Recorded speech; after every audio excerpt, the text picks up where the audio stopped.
Hello दोस्तों, कैसे आप सभी लोग। मैं शुभम चौधरी आप सभी का एक बार फिर से एसकेसी डिफेंस एकेडमी के यूट्यूब चैनल पे स्वागत करता हूं। और मैं लेके आ चुका हूं आज आप लोगों के लिए एयरफोर्स ग्रुप डिस्कशन का एक और बेहतरीन सेशन। दोस्तों, आज के सेशन के अंदर हम लोग मॉब लिंचिंग टॉपिक के बारे में डिस्कस करने वाले हैं। ये एक शानदार टॉपिक रहने वाला है और बार बार आपके जीडी के अंदर ये टॉपिक रिपीट होता है। तो इस टॉपिक को आप बिल्कुल अच्छे से प्रिपेयर करके अपने ग्रुप डिस्कशन के अंदर आपको फेज 2 के अंदर जाना है। कहीं यही टॉपिक आप लोगों के भी पूछा ना जाए, तो आप लोगों को इसका बिल्कुल ध्यान रखना है। सभी लोगों का ये टॉपिक कवर होना चाहिए। तो आपके जितने भी दोस्त एयरफोर्स ग्रुप डिस्कशन की तैयारी कर रहे हैं, उनके साथ इस टॉपिक को शेयर कर दीजिए, ताकि उनके पास भी ये टॉपिक पहुंच पाए और वो भी इस टॉपिक को प्रिपेयर कर पाएँ। और अगर आप चैनल पे नए हैं तो चैनल को सब्सक्राइब करना बिल्कुल भी मत भूलिएगा।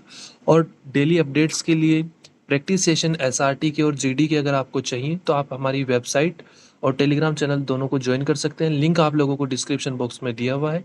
तो चलिए दोस्तों, आज के टॉपिक को स्टार्ट करते हैं बिना टाइम वेस्ट किए हुए। पहला पॉइंट आप लोगों का मॉब लिंचिंग के अंदर आता है।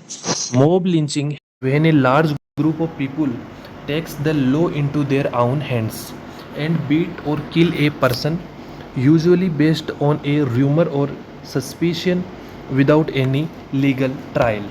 मॉब लिंचिंग की घटनाएं जब होती हैं जब एक बहुत ही बड़ा जो ग्रुप होता है, लोगों का ग्रुप होता है, एक भीड़ होती है, वो बिना किसी बात के, बिना किसी कानून के, बिना किसी रूमर पे, एक अफवाह के ऊपर विश्वास करके किसी एक आदमी के ऊपर और हमला कर देती है और उसको पीटती है और उसको मार देती है, या उसको क्या कर देती है, मार देती है और कानून को अपने हाथों में ले लेती है। तो इसी घटना को क्या कहा जाता है, मॉब लिंचिंग कहा जाता है।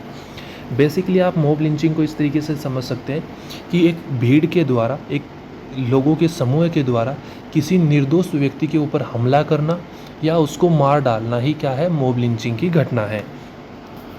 नेक्स्ट पॉइंट आप लोगों का आता है, it is a direct attack on the rule of law. यह है कानून के नियम जो हैं उनके ऊपर एक डायरेक्ट हमला है। And democratic system of the country, और भारत का जो लोकतांत्रिक सिस्टम है उसके ऊपर भी यह एक हमला है। With the rage of smartphone, जिस तरीके से स्मार्टफोन बढ़ रहे हैं, mob lynching has become a severe modern day problem because rumour spread faster than ever before. जिस तरीके से मोबाइल फ़ोन्स बढ़ रहे हैं, जिस तरीके से, उसी तरीके से हम लोग सोशल मीडिया ज़्यादा यूज कर रहे हैं, मोबाइल फ़ोन्स का यूज ज़्यादा कर रहे हैं, तो जो र्यूमर्स हैं वो बहुत ही ज़्यादा जल्दी से फैल रहे हैं, जिसके कारण मॉब लिंचिंग की जो घटनाएं हैं वो भी आधुनिक तरीके से बढ़ रही हैं। नेक्स्ट पॉइंट है, WhatsApp forwards and fake videos about child kidnappers. कि जो व्हाट्सएप है उसके द्वारा बहुत से चाइल्ड किडनैपर्स के वीडियो फेक वायरल किए जाते हैं, कैटल स्मगलर के वीडियो वायरल करे जाते हैं, और थीव ट्रिगर पैनिक इन लोकल कम्युनिटीज़। और जो हमारा लोकल समुदाय है उसके अंदर लोगों की भावनाओं को उजागर किया जाता है, लीडिंग टू सडन वॉयलेंस, और जिससे कि सडन वॉयलेंस की घटनाएं बढ़ सकती हैं। नेक्स्ट पॉइंट है, when people are in a large crowd. जब लोग एक बहुत ही बड़ी भीड़ में होते हैं, they feel they can not be identified और पनिश्ड। तो लोग सोचते हैं कि वो पहचाने नहीं जाएंगे और उनको सज़ा भी नहीं होगी। They lose their individual sense of right and wrong, और वह अपने खुद का जो सही और गलत समझने की उनकी शक्ति है उसको खो देते हैं, सेंस को ख़त्म कर देते हैं। Many people feel frustrated because police and court cases take years to solve. बहुत से जो मॉब लिंचिंग के का जो लोग फंसते हैं मॉब लिंचिंग के अंदर, वो लोग फ्रस्ट्रेट हो जाते हैं, क्योंकि पुलिस और जो कोर्ट केसेज हैं वो सॉल्व होने में, उनका फैसला आने में बहुत ही ज़्यादा समय लग जाता है। This anger sometime makes them, तो जो ये गुस्सा है, जो पीपुल, जो लोगों का पुलिस और कोर्ट केस सोल्व नहीं होने पे जो गुस्सा है, वह गुस्सा बहुत से समय ऐसा होता है, them think they should punish the suspect themselves on the spot. कि जो अपराधी है उसको वो अपने खुद तरीके से वहीं पे उसको पनिश करें।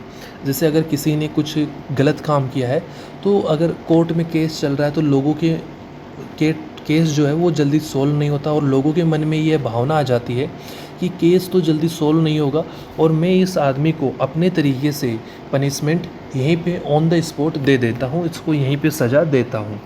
नेक्स्ट पॉइंट आप लोगों का, many people specially in rural areas, बहुत से लोग मुख्य रूप से ग्रामीण क्षेत्र में believe that whatever they see in a video, वो जो भी एक वीडियो में देखते हैं उसके ऊपर विश्वास करते हैं, और read on social media is 100% true, कि जो भी वो वीडियो देख रहे हैं या वो सोशल मीडिया पे सुन रहे हैं वो 100% सही है। They do not know how to verify facts, और वो ये भी नहीं जानते कि फैक्ट्स को, तथ्यों को किस तरीके से वेरीफाई किया जाए। When video of mob lynching goes viral, जब मॉब लिंचिंग के वीडियो वायरल होते हैं, it give India a very bad image globally, तो वैश्विक स्तर पर जो भारत की छवि है वो ख़राब करते हैं। It make the country look unsafe, यह हमारे राष्ट्र को, हमारे देश को अनसेफ, असुरक्षित बनाती है। Which hurts tourism and foreign business, और वह टूरिज्म और फॉरेन बिजनेस के अंदर नुकसान करती है। Next point, lynching incidents often target specific communities which create fear, anger and communal riots in society.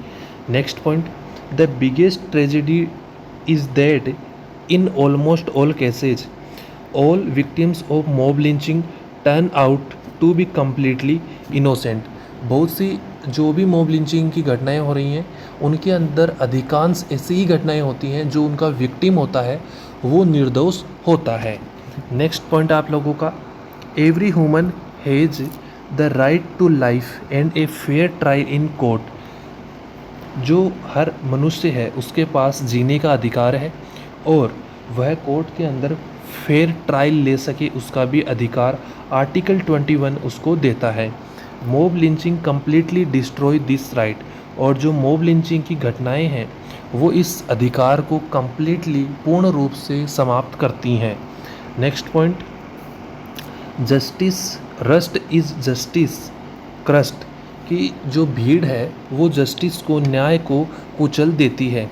And justice by a mob is a murder of the law, और एक भीड़ के द्वारा किया गया जस्टिस, न्याय, कानून का मर्डर है, कानून का खून है।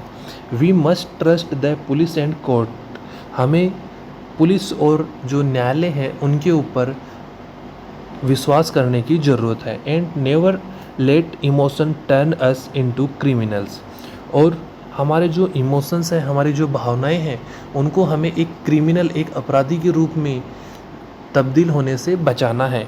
Next point, we need strong campaign on TV and in school to teach people digital literacy, हमारे गवर्नमेंट को और हमें स्ट्रॉन्ग कैंपेन चलाने हैं टीवी और स्कूल्स के माध्यम से, ताकि हम लोगों को डिजिटली साक्षर कर पाएँ, टू स्टॉप, रोक सके, थिंक, सोचने से, and check before forwarding a message, एक मैसेज भेजने से पहले उनको हम रोक सकें, सोचने के लिए हम उनको बता पाएँ। इसके लिए उनको डिजिटली लिटरेट करने के लिए हमें अलग अलग कैंपेन चलाने की ज़रूरत है। तो दोस्तों इसी के साथ नेक्स्ट पॉइंट हम लोग कवर करते हैं। नेक्स्ट पॉइंट आप लोगों का है, police need better cyber cell to track down and arrest the people who create and share fake WhatsApp messages before the violence starts. Police को एक अच्छा साइबर सेल बनाना चाहिए, एक बेटर साइबर सेल की ज़रूरत है, जिससे कि वो उन लोगों को ट्रैक कर पाए जिन्होंने मॉब लिंचिंग की घटना होने से पहले जो अफवाह है वो व्हाट्सएप मैसेज के थ्रू या सोशल मीडिया के किसी भी हैंडल के थ्रू सबसे पहले फैलाई थी। The government must enforce very strict, और गवर्नमेंट को इसके प्रति बहुत ज़्यादा सख्त कानून बनाने की ज़रूरत है, सख्त होने की ज़रूरत है। फास्ट ट्रैक पनिशमेंट, और जो पनिशमेंट सज़ा है इसके लिए उसको भी फास्ट ट्रैक करने की ज़रूरत है। Those involve in mob lynching, और जो मॉब लिंचिंग की घटनाओं के अंदर शामिल हैं उनको जल्द से जल्द सज़ा मिले, ये गवर्नमेंट को सुनिश्चित इंश्योर करना होगा। तो दोस्तों इसी के साथ आज का आपका टॉपिक मॉब लिंचिंग कंप्लीट होता है। टॉपिक आपको कैसा लगा एक कमेंट करके ज़रूर बताइएगा। डिस्क्रिप्शन बॉक्स में टेलीग्राम चैनल और वेबसाइट का लिंक दिया हुआ है, दोनों को प्रैक्टिस के लिए ज्वाइन कर लीजिए। वहाँ पर आपको डेली अपडेट्स और practice session free of cost available करवाए जा रहे हैं, दोनों को आप ज्वाइन कर लीजिए। तो दोस्तों इस क्लास में इतना ही, मिलेंगे अगली क्लास में, तब तक के लिए जय हिंद, वंदे मातरम दोस्तों।